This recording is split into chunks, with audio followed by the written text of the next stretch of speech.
स्थान देख रहे हैं आप। मैं अनिल ठाकुर। चलिए शुरुआत करेंगे मारो प्रदेश की। सबसे पहले खबर आपको जयपुर से बताते हैं, जहां कैबिनेट की बैठक के बाद मंत्रि परिषद की बैठक चल रही है। पंचायती राज और स्थानीय निकाय चुनाव पर इस बैठक में चर्चा हो रही है। कैबिनेट और राज्य मंत्रियों से अनौपचारिक चर्चा हो रही है। कैबिनेट की बैठक से खबर मिल रही है कि विधायकों का वेतन बढ़ाने का फैसला हो सकता है।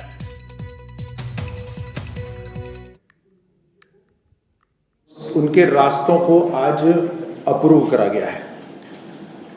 एक योजनाबद्ध तरीके से राजस्थान को विकसित राजस्थान बनाने के लिए 2047 तक का विजन डॉक्यूमेंट आज अप्रूव हुआ है।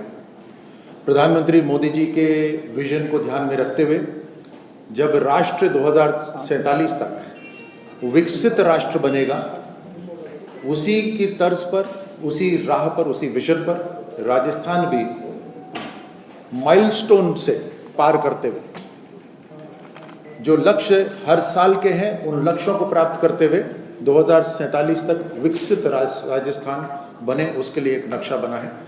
ये रोड मैप नीति आयोग और विशेषज्ञों के साथ, सभी जो विभाग हैं उन सब के विशेषज्ञों के साथ बैठकर ये बनाया गया है। इस विजन डॉक्यूमेंट के अंदर राजस्थान वर्ष 2030 तक 350 बिलियन डॉलर यानी 30 लाख करोड़ की इकोनॉमी से ऊपर इसकी अर्थव्यवस्था पहुंचे, ऐसा लक्ष्य रखा गया है। और 2047 तक 4.3 ट्रिलियन डॉलर की इकोनॉमी बनने का लक्ष्य रखा गया है। इस विजन डॉक्यूमेंट के अनुरूप 13 सेक्टर जैसे टूरिज्म हुआ, हॉस्पिटैलिटी हुआ, इंडस्ट्री हुआ, एग्रीकल्चर हुआ, एजुकेशन हुआ, स्किल, ये ऐसे 13 सेक्टर और 45 डिपार्टमेंट्स के इनपुट इसके अंदर लिए गए हैं और उन सब के अंदर इसमें काम होगा। इस डेवलपमेंट का रोड मैप बिल्कुल स्पष्ट है। हर गांव के अंदर शिक्षा, रोजगार और स्वरोजगार के अवसर, हर युवा को ये अवसर मिलेंगे और राष्ट्रीय लेवल पर राजस्थान की पहचान और बढ़े, अंतर्राष्ट्रीय लेवल पर राजस्थान के जो प्रोडक्ट्स हैं वो पहुंचे, इसका निर्णय लिया गया है। दूसरा बड़ा निर्णय है, रिन्यूएबल एनर्जी के अंदर 10 प्रस्तावों का अनुमोदन करा गया है। तकरीबन 1280 हेक्टेयर भूमि में 2500 मेगावाट अक्षय ऊर्जा का उत्पादन हो, यह निर्णय लिया गया है। राजस्थान का रेगिस्तान और जो अनउपजाऊ जो जमीन है उसके ऊपर सोलर और विंड के प्रोजेक्ट लगेंगे। हर पेड़ जो कटेगा उसके बदले 5 पेड़ लगाए जाएंगे और जहां जहां ये सोलर प्रोजेक्ट्स आएंगे वहाँ के विद्यालय, वहाँ के गांव के अंदर, पानी के अंदर CSR को इस्तेमाल करा जाएगा।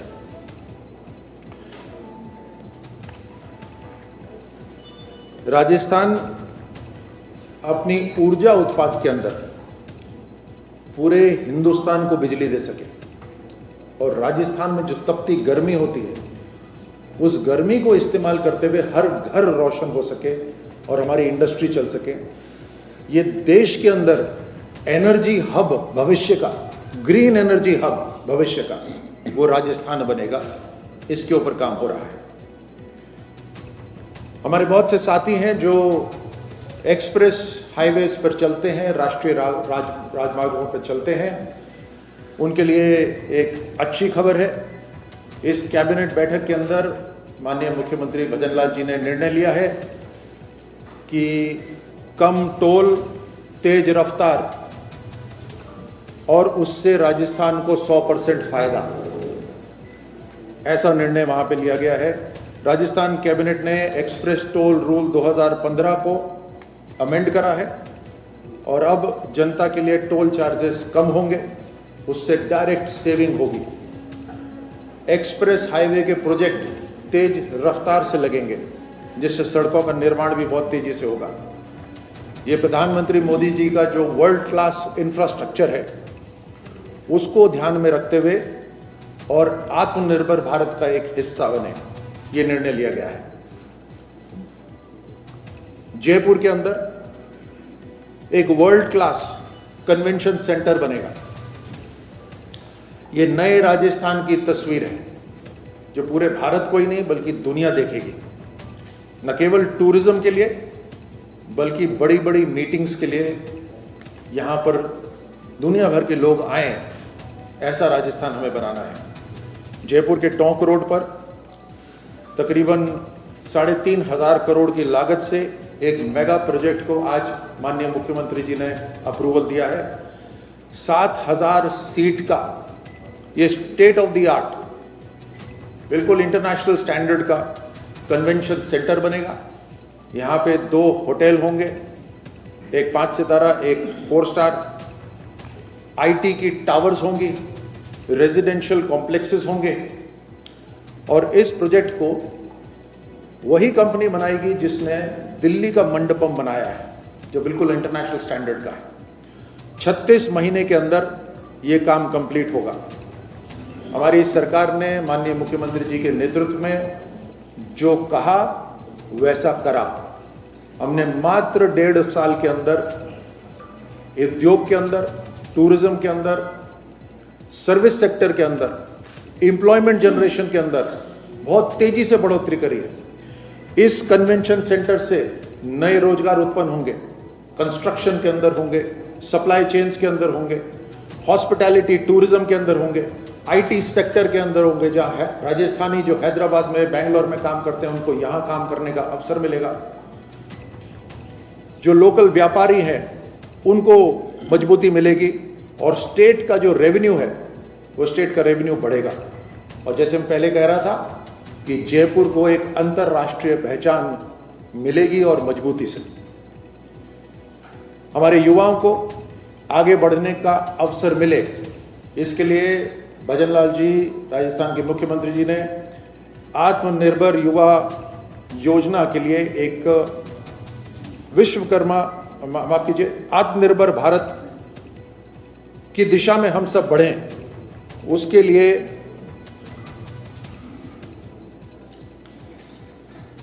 विश्वकर्मा युवा उद्यमी प्रोत्साहन योजना को आज अप्रूवल दिया है। विश्वकर्मा युवा उद्यमी प्रोत्साहन योजना, इस युवा प्रोत्साहन योजना के अंदर हमारे युवाओं को अपना खुद का व्यापार खड़ा करने के लिए लोन मिलेगा, सब्सिडीज मिलेंगी। जो हमारे पारंपरिक जो उद्योग हैं उनको बढ़ावा मिलेगा। हमारे जो व्यवसायी हैं, जो ट्रेडिंग में काम करते हैं, जो स्टार्टअप शुरू करना चाहते हैं, उनको बढ़ोतरी मिलेगी और इससे लोकल जॉब क्रिएट होंगे, हमारी इकोनॉमी को एक बूस्ट मिलेगा। इसके लिए तकरीबन 150 करोड़ का बजट रखा गया है। उसके साथ हमारे बहुत सी हवाई पट्टियां ऐसी हैं राजस्थान में जिनका इस्तेमाल बहुत कम हो रहा है आज की तारीख में। जिन हवाई पट्टियों का कम इस्तेमाल हो रहा है उनका ज़्यादा से ज़्यादा इस्तेमाल हो सके, उसके लिए एरो स्पोर्ट्स यानी एडवेंचर टूरिज्म को स्वीकृति दी गई है।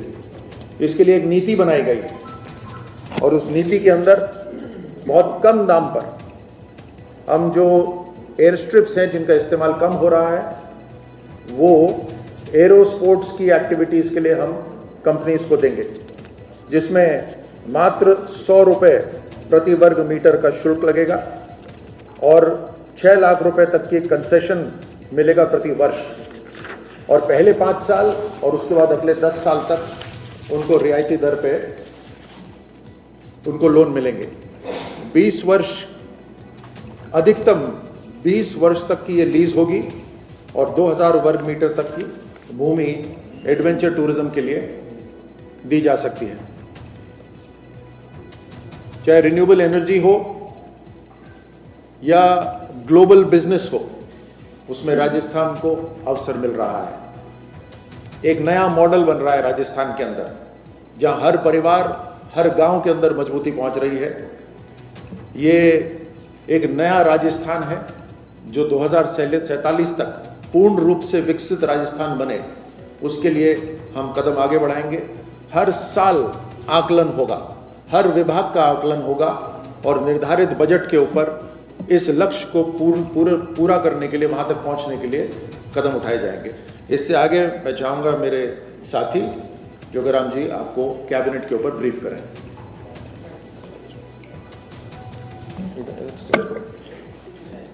ये बहुत देता था।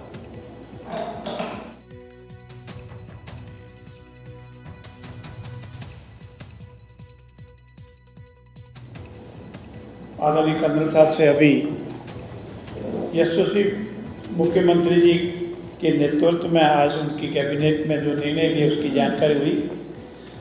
हम जितना विकास करेंगे 2047 तक विकसित और समृद्ध राजस्थान बनेगा, उसके साथ हम चाहेंगे कि हमारे नागरिक भी स्वस्थ रहे और उन्हें वो सारी सुविधाएं मिले जिसकी वो अपेक्षा रखता है। और इसीलिए आज की कैबिनेट में निर्णय लिया गया है कि Rajasthan institute of medical sciences नाम से हम एक विधेयक आगामी सत्र में लाएंगे और इसकी बजट घोषणा हमारे वर्ष 2024-25 में हुई थी। चिकित्सा शिक्षा और स्वास्थ्य सेवाओं को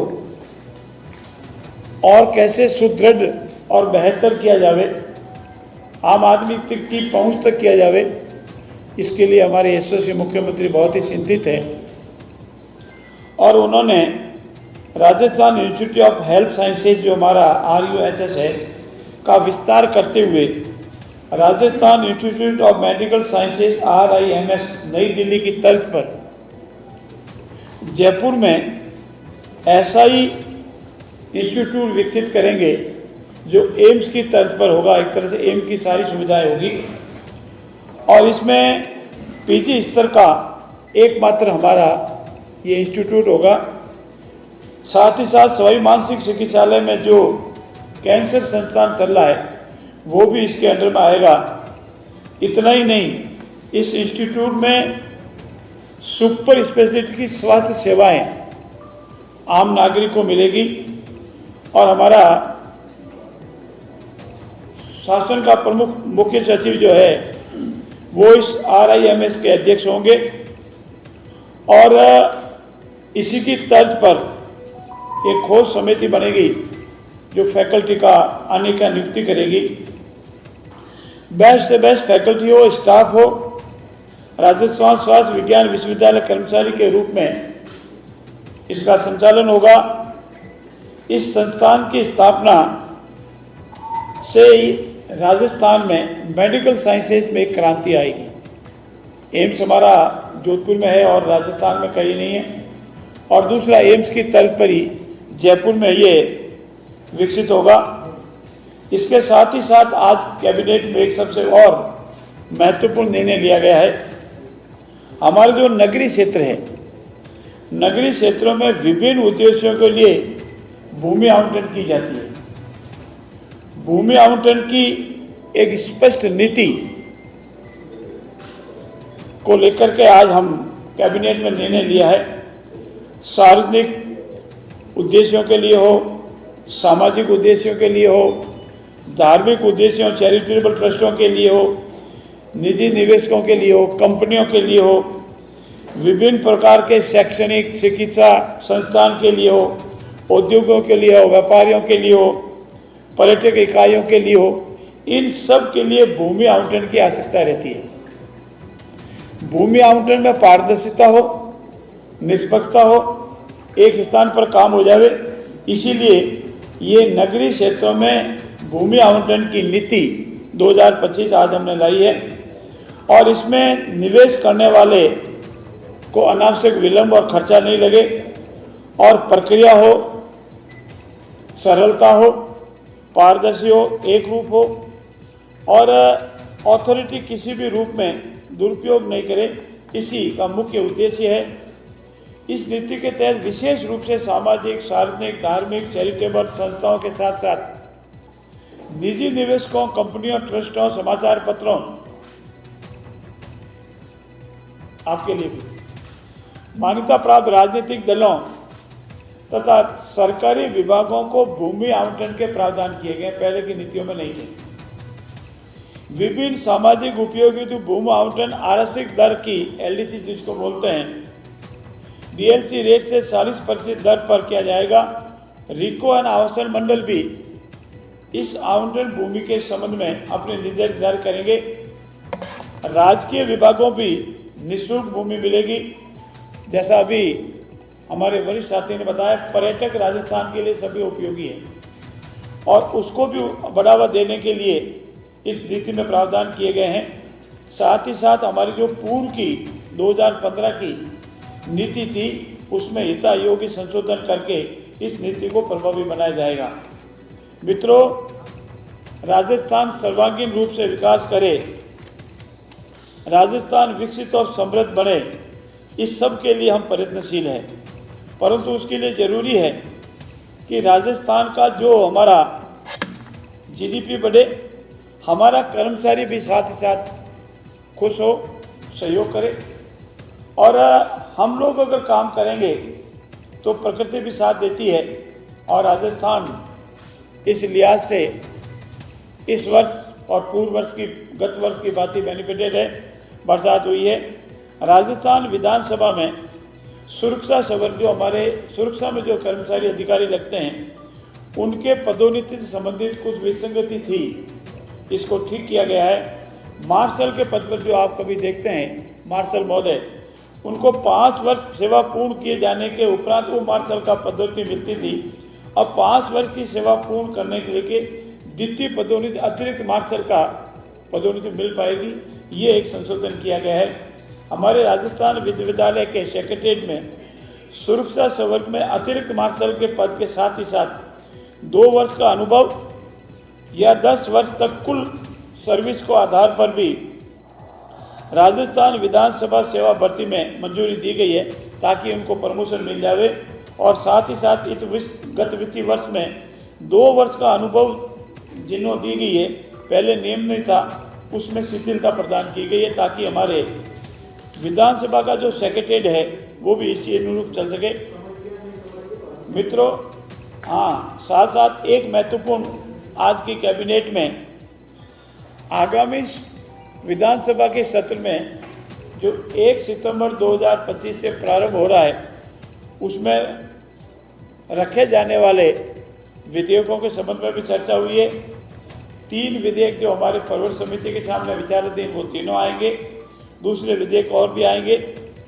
साथ ही साथ आज में यह भी निर्णय हुआ है हमारे कि आगामी 25 और 26 अगस्त को हमारे जितने भी सांसद हैं, सांसद प्रत्याशी है, हमारे विधायक है, विधायक प्रत्याशी है और हमारे जिला अध्यक्ष है, उनके साथ समन्वय बैठक चलेगी। 3 दिन 2 दिन चलेगी, एक दिन 3 संभाग और एक दिन 4 संभाग, और इस तरह 7 संभागों की बैठक होगी। मित्रों, आजकल सुर्खियों में है, हम आपसे विनम्रता से निवेदन करते हैं, हमारा ये संकल्प है राज्य में 1 स्टेट 1 इलेक्शन। इसमें हम निरंतर कार्रवाई कर रहे हैं, नियमों की, माननीय राजस्थान उच्च न्यायालय के आदेश की, इन सब की पालना करते हुए हम इस पर कार्य कर रहे हैं। पंचायत राज के चुनाव हो, निकायों के चुनाव हो, इनके डिलिमिटेशन को हो या परिसीमन का कार्य भी निरंतर चल रहा है जो अंतिम चरण में है। और ऐसी स्थिति में राजस्थान राज्य पिछड़ा वर्ग आयोग जो सुप्रीम कोर्ट को निर्देशों का पालना करेंगे और ओबीसी वर्ग को जितना रिजर्वेशन मिलना है उसका निर्धारण होगा। उसके उपरांत नियमानुसार यथा समय पूर्ण रूप से पारदर्शिता और नियमानुसार नगर निकाय का, नगर पालिकाओं का, पंचायत राज के सभी तीनों स्तर का चुनाव होंगे। ये मुख्य थे। साथ ही साथ राजस्थान में एक मत्स्य अधिनियम 1953 का बना हुआ था, उसमें कुछ संशोधन किए गए हैं। मछली को अनावश्यक रूप से मारना अपराध की श्रेणी में लाया गया है और इसमें संशोधन करके जो परमिशन से या उत्पादन के रूप में कॉमर्शियल यूज में करते हैं उसके अलावा कोई मारता है, कोई जहर देता है, उसको अपराध की श्रेणी में लाएं। ये मोटे मोटे निर्णय आज की कैबिनेट में हुए। मैं मेरे वरिष्ठ साथी आदरणीय बाबूलाल जी से निवेदन करूंगा कि कुछ जो महत्वपूर्ण निर्णय और लिए उसका आपके सामने मुताबिक है।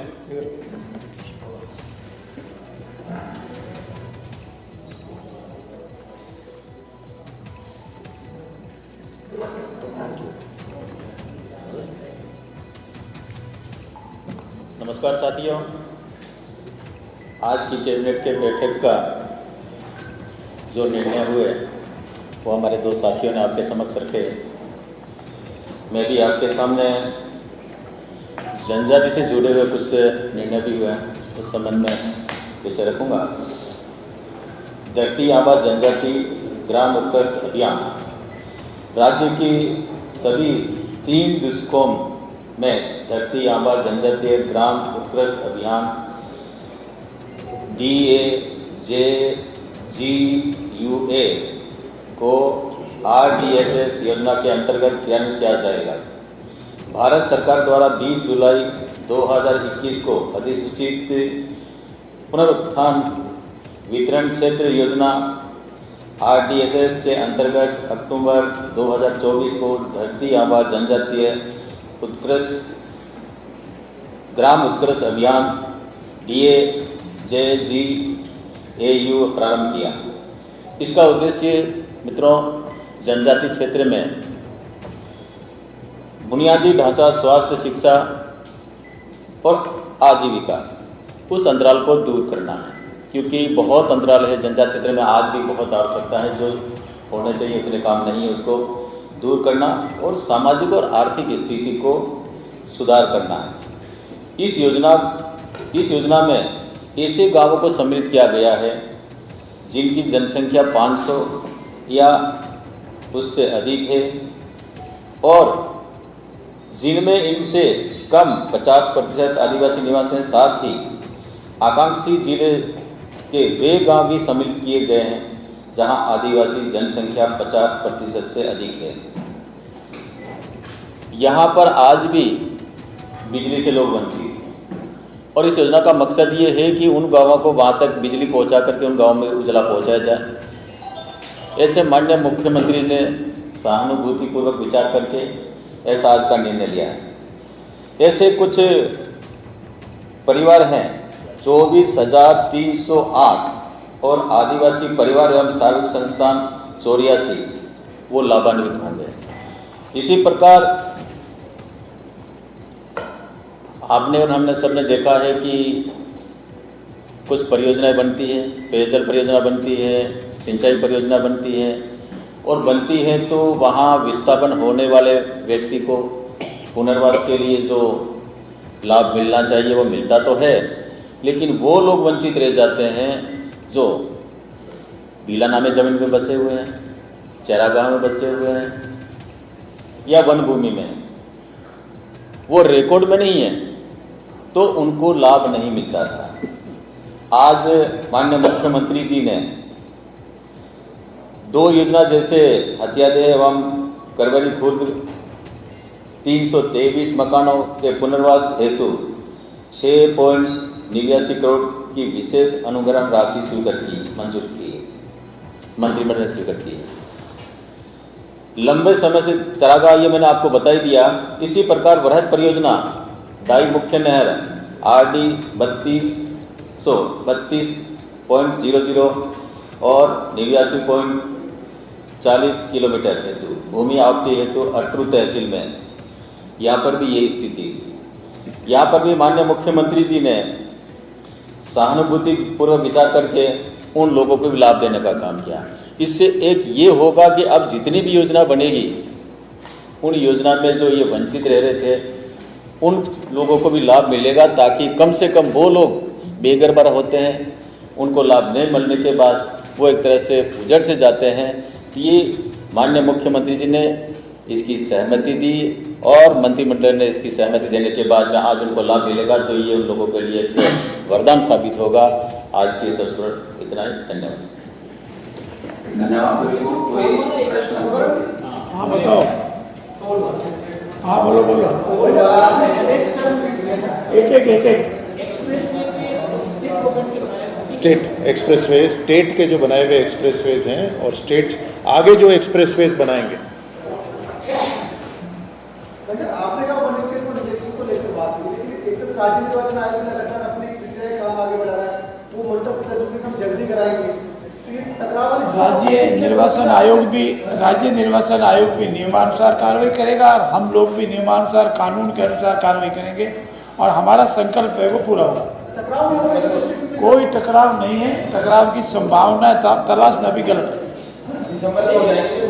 ये चुनाव की उन्होंने 3 नवंबर निकायों के लिए फाइनल वोटर लिस्ट है उसका टाइम दिया है, 29 अक्टूबर को उनको दिया है।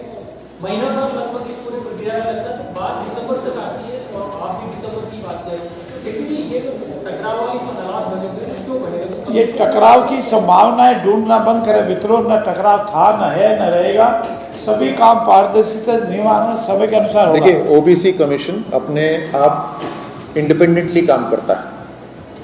हमारा जो इलेक्शन का जो विभाग है वो इंडिपेंडेंटली काम करता है। तो इलेक्शन विभाग की अगर कोई सोच है और ओबीसी अगर अपनी सोच रखता है तो वो अपने आप तय करेंगे कि तिथि क्या होगी। इसको टकराव नहीं समझिए, इसी को लोकतंत्र कहते हैं। लेकिन सर वार्ड परिसीमन का जो काम है वो काफी समय से लेट चल रहा है। देखिए, वार्ड परिसीमन का काम अब शुरू होगा। पंचायत का पुनर्गठन, पंचायत समिति का पुनर्गठन, जिला परिषद का पुनर्गठन, उसके बाद इसके इंटरनल पार्ट शुरू होता है। ग्राम पंचायत के वार्ड का पुनर्गठन, पंचायत समिति के वार्ड का पुनर्गठन और जिला परिषद के पुनर्गठन। इसमें ज़्यादा समय नहीं लगता है, ये कम समय लगता है और निर्धारित समय के अनुसार हो जाएगा। सीएम साहब ने मंजूरी दे दी है उसको परिसीमन को, तो ये नई पंचायत है और नई इकाइयाँ बनेंगी आपकी, कब तक हो जाएगा? शीघ्र हो जाएगा, विभाग में जाएगा, विभाग इसके अनुसार प्रक्रिया अपना कर शीघ्र जारी करेंगे। माननीय मुख्यमंत्री सब कमेटी की जो रिपोर्ट थी, माननीय मुख्यमंत्री उसको स्वीकृति देती है और विभाग प्रक्रिया के अनुसार जारी करेगा। कुछ पंचायत को डाउन में चलेंगे, वहाँ से अपन क्या माननीय राजस्थान उच्च न्यायालय में जो अनेक रिट याचिकाएं विचाराधीन है उन पर बहस हो चुकी है, मामला रिजर्व है और जो भी निर्णय आएगी उसकी पालना की जाएगी।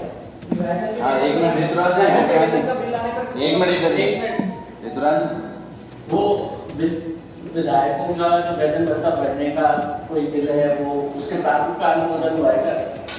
होता तो हम आपके सामने रखते, होता तो हम सबसे अवश्य रखते।